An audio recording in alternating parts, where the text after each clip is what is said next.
the fuck is that?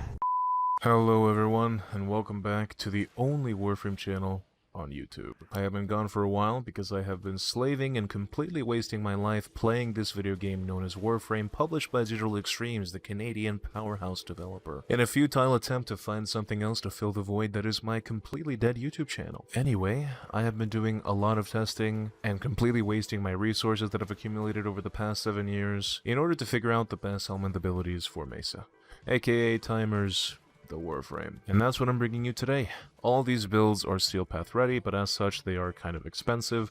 All of them use an Umbral Forma, so be warned, I don't want to hear it in the comments. I swear to God, I'm just not in the mood. So please remember that you don't need to copy exactly what I show in these builds, just use them as a guideline and try to get as close to them as you possibly can, okay? I think this goes without saying, but the abilities that we're going to be replacing in every single Mesa spec is her one, because it's complete trash. Nobody uses this.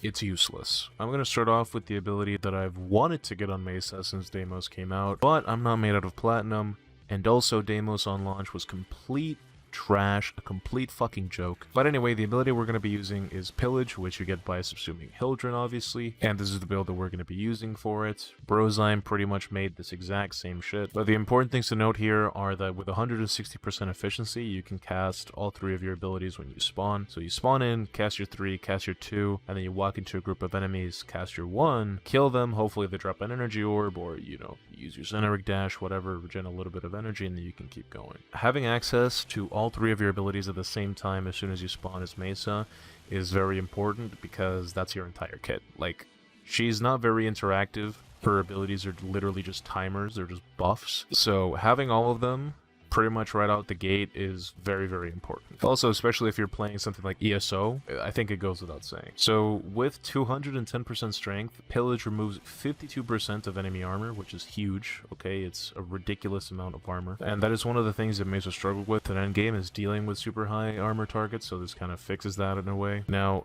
even though it says that the ability only has, like, 3 meters of range, this thing's pulse, when it, you know, comes out of your body, is based on duration, kind of similar to Nova's 4. So even though it says 3 meters, you can affect enemies that are 68 meters away, which is crazy. By the way, I wasn't playing the game when Scarlet Spear was a thing, so I don't have the cool new simulacrum that all the cool kids are using, nor do I have the event weapons. But why the fuck is the simulacrum locked behind an event in the first place? Like, it literally makes 0 sense. Anyway, this isn't affected by line of sight, so will affect enemies even through walls. So since it has such ridiculous range, you can pretty much just clear an entire room and a half with just 1 click of it. Now, the armor shred isn't just the only thing that this ability does. It also restores your shields, and when the pulse makes his way back to you, it gives you over shields, and it cleanses status effects, which is just it's beautiful, honestly. It's literally everything Mesa needs, and it's just a huge upgrade for her. She's just so nice because of it. So yeah, like I said, her biggest trouble in in-game content were super armored enemies and survivability, so this one ability fixes both of those things at the same time. So now moving on, the second subsume ability that I'm going to recommend is Dispenser, which you get from Protea. Basically, it just gives you infinite energy orbs, which enables you to become a perfectly self-sustaining turret. This is the build that we're going to be using, and you don't need that much efficiency on this because, well, you have a dispenser. So all you need to do is, you know, you spawn in a defense mission, because let's be honest, why the fuck are you using a dispenser in a non-stationary target mission, or a campy mission? So you spawn in, walk to your camp zone, plop a dispenser down, and you wait a couple seconds, and boom, you have infinite energy. By the way, Arcane Energize, kind of mandatory for this. I'm just saying. Now, because you're constantly going to be in your 4, obviously, you're always going to be draining energy, so you'll always have space to pick up energy orbs. And whenever you pick up energy orbs, you're going to be proccing energy conversion, which is going to give you 50% more power strength for your next 4, all the way until it ends, which is really strong. And the reason why I chose this over Transient, even though Transient gives us 55%, is because Dispenser is one of the abilities that got nerfed when you put it on another frame, so it lasts way less when you put it on a different frame other than Protea. So even though we have 254% duration, it only lasts about 32 seconds, which is pretty decent, but it's basically half the duration of your 3 and like a third of the duration of your 2. So this way we have a little bit more power strength, and we don't have any diminishing effects on our duration. So that's why I think it's the best option to go for. So yeah, even though you don't have a lot of efficiency and it lasts for a short amount of time, it does pay for itself naturally, so it's not really that big of a deal, and I still think it's pretty good. Now, if you like the Dispenser build or the turret playstyle, but you don't really feel like Dispenser's that safe for super endgame steel path type stuff, then you can use Ivara's Quiver. With this, you basically have the cloak arrow, so you will be invisible most of the time, and that means that most enemies will not be targeting you, so you can just blast away, you know. You basically just put the arrow down, sit inside of it, pop your 4, and GG. Now, after a lot of testing, this is the build that I think is best for this. The arrow lasts even less than the Dispenser, so you only need a rank 4 fleeting to cast all of your abilities when you spawn. I will warn you that the radius is pretty tiny, and even with stretch, it doesn't really get that much bigger, so I just compromised on the size of it in favor of survivability. Because when you're invisible, most enemies will not target you, but you are not invulnerable. Some melee enemies will still come to you, randomly attack. You might get hit by a toxic aura or something that wasn't meant for you, especially if you're playing co-op, and that will most likely murder you. So I tried using this build with the Quiver augment, which makes you immune to status effects when you're inside the bubble. Problem is that the augment only gives you immunity when you are inside the bubble, and the bubble is pretty small. So moving throughout the mission or the map or in between objectives, you are going to be hella squishy, so that's kind of dangerous. So the solution I found to this was to just use Rolling Guard and use the Mesa Waltz Augment, so that way you can roll around to get immunity even when you're in your 4. So basically you just sit inside the arrow, and if you ever for some reason get affected by a status effect, you just roll,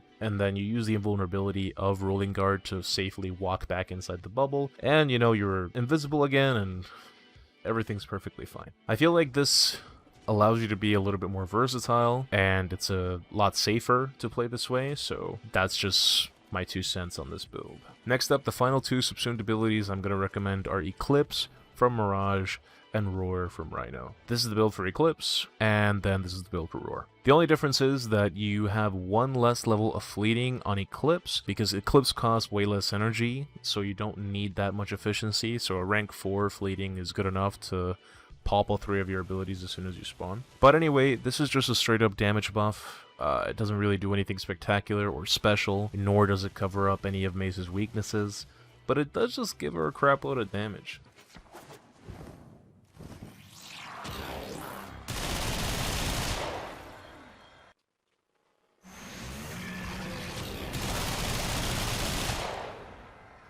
So it's just really good overall. I think these 2 frames are also insanely easy to get, so if you just started playing the game, or just started playing around with the Helminth system, your MR8, MR10, or something like that, it's super easy to get Rhino. He's literally one of the first Warframes that you can farm. And then Mirage, she just comes from a quest, there's no RNG involved, you just do the quest. They're super easy to do too, super cheap to make, so you can have access to these frames super early on, and I don't think there's a single frame in the game that would be worse with either one of these, unless they have like a really kit-reliant kit?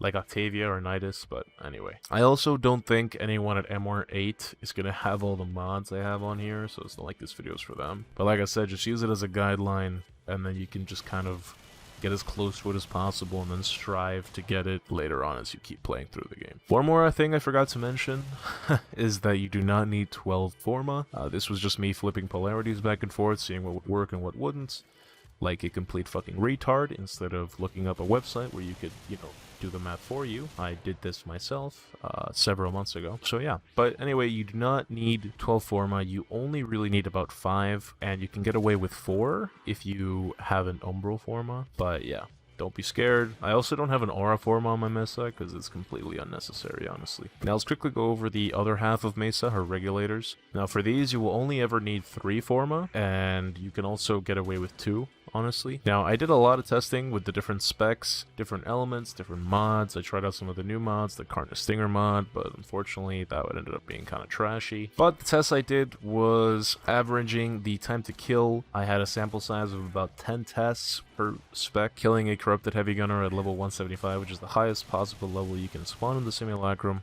with no buffs besides Arcane Velocity. And then I averaged out the time to kill, and with Viral Heat, it averaged about 2.26 seconds to kill, and then Corrosive Heat averaged about 2 seconds to kill. So, of course, heavy gunners are weak to corrosive, so having corrosive heat just completely shredding their armor is obviously going to help kill them faster. But the thing about viral heat is that even though they're pretty global in general, like you can kind of use them anywhere. If you play Mesa in open worlds, especially Deimos, Steel Path Deimos, a lot of enemies are like immune to viral statuses and shit like that, so it completely destroys your DPS. And a lot of enemies are heavily armored, so I'm gonna recommend that you use corrosive heat for most of the Steel Path and Steel Path Deimos. For Steel Path Corpus, just use this pure toxin setup, but for normal gameplay you can just use viral heat, and viral heat is not bad at all. It's still very competitive, don't get me wrong. It's just not as completely optimal in every single situation for the Regulators. And even though we only have 22% status, we are pumping out just so many bullets that they add up pretty damn quick. And that's HELMINTH MESA. I hope you guys enjoyed. This was a lot of work. I hope it was worth it. Probably not worth it. But anyway, I will be streaming tonight on twitch.tv. That's twitch.tv/Yoda_of_soda when this video comes out. So feel free to come over and hang out for a while before I kill myself. I'm going to be clearing Steel Path as well as testing out new HELMINTH builds. So if any of that interests you, then be sure to follow me on Twitch and subscribe to me on YouTube, because like I said, I am the only Warframe channel on this platform, okay? I hope that it picks up and that there are more content creators out there, but right now I'm like literally the only one in the game. So that's it. See you guys in the next one. Take care.